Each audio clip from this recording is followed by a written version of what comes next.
आज का टॉपिक है हमारा लूज टूथ कि जो दांत कैसे हिलने लगता है।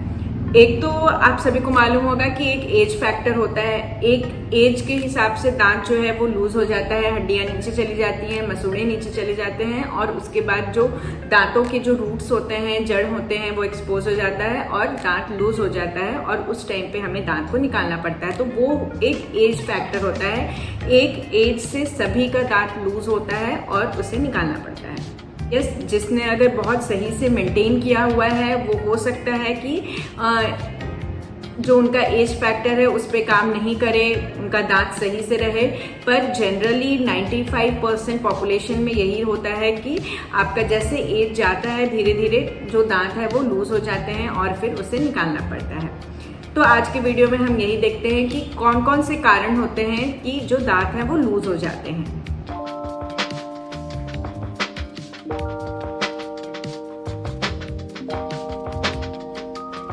Friends, I am doctor Parul Karan and I am dentist. स्वागत है टूथ नॉलेज चैनल में। और अगर मेरे वीडियोस आपको अच्छे लगते हैं तो please subscribe to my channel, share, like and press bell icon for further information. तो बात करते हैं हम लूज टूथ के बारे में। मैं आपको यहाँ पे 5 कारण बताऊंगी कि दांत क्यों लूज हो जाता है।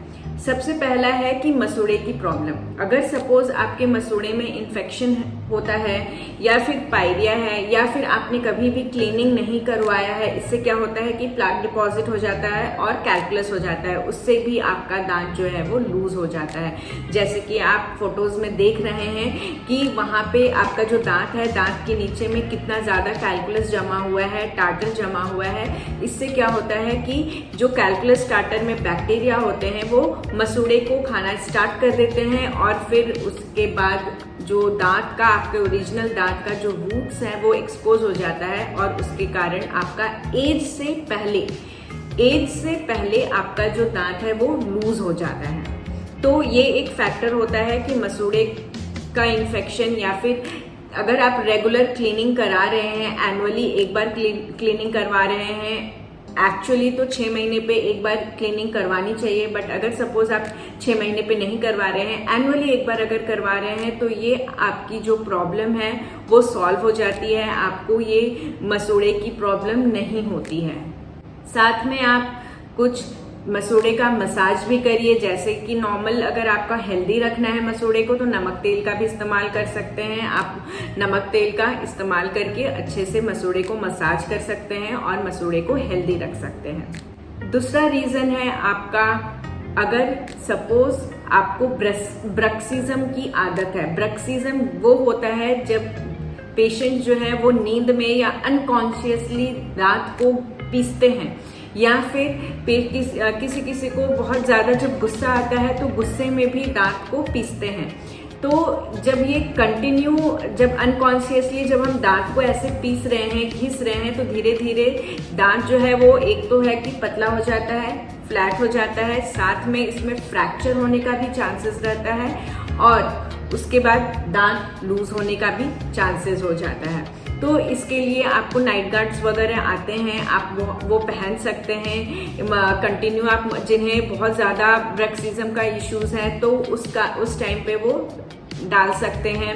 या फिर जो पेशेंट्स अनकॉन्शियसली नींद में ब्रक्सिज्म का जिन्हें हैबिट है तो वो भी रात में नाइट गार्ड पहन करके सो सकते हैं। इससे आपका बहुत हद तक दांत भी सेफ रहेगा और आपका लूज टूथ का परेशानी भी नहीं रहेगा।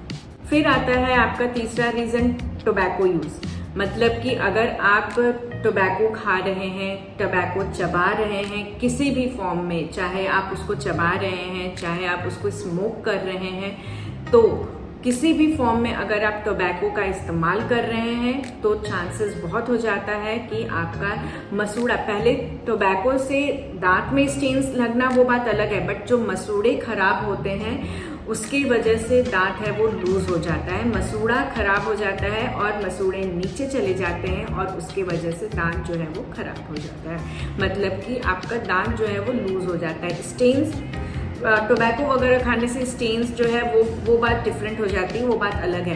पर अगर सपोज आपका कंटिन्यू आप टोबैको रख रहे हैं, जहाँ पे भी, जिस पोर्शन में भी जहाँ पे आप रखते हैं टोबैकोज वगैरह, तो वहाँ पे भी आपका मसूड़ा जो है वो काफ़ी नीचे चला जाएगा और उसके बाद फिर आपको टूथ लूज होने का चांसेस बहुत हो जाता है।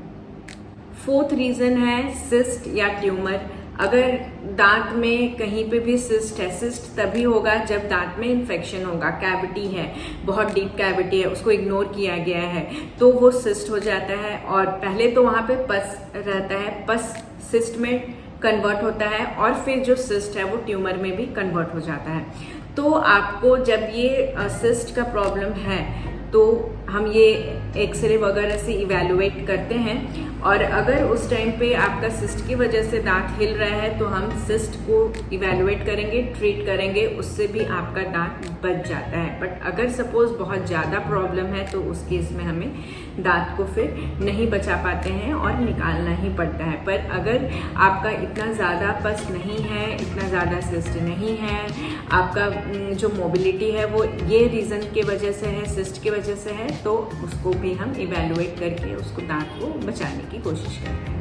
फिफ्थ रीज़न है प्रेगनेंसी। अगर जो लेडीज़ प्रेग्नेंट रहती हैं उस टाइम पे चांसेस रहता है कि वो लूज टूथ हो जाता है क्योंकि हार्मोन्स चेंज होता है या फिर मॉर्निंग सिकनेस के वजह से क्या होता है कि एसिड रिफ्लेक्ट बहुत ज़्यादा हो जाता है मॉर्निंग सिकनेस में, तो दांतों के ऊपर चिपक जाता है। और वो रीज़न भी एक होता है कि आपका जो टूथ है वो ख़राब हो जाता है या फिर लूज टूथ हो जाता है।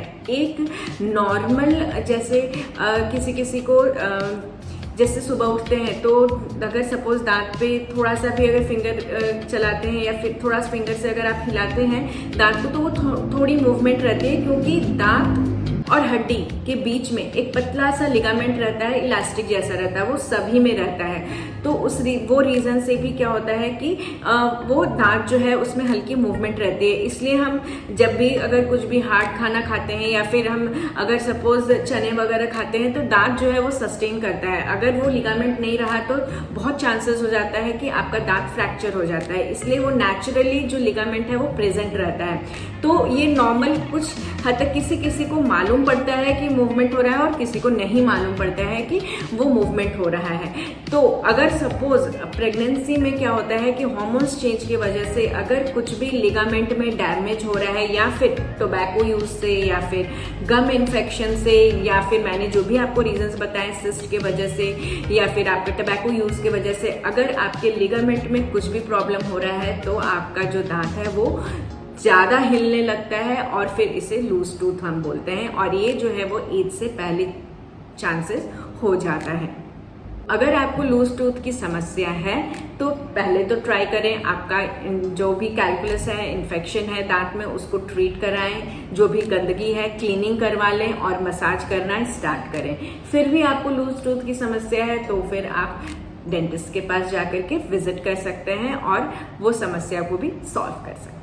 मेरी वीडियोस आपको अच्छे लगे तो प्लीज फॉलो करिए, शेयर करिए और तब तक के लिए मिलते हैं हम अपने नेक्स्ट वीडियो में। मेरे सारे व्यूअर्स को मेरा वीडियो लास्ट तक देखने के लिए thank you for listening. Have a good day, take care and bye bye.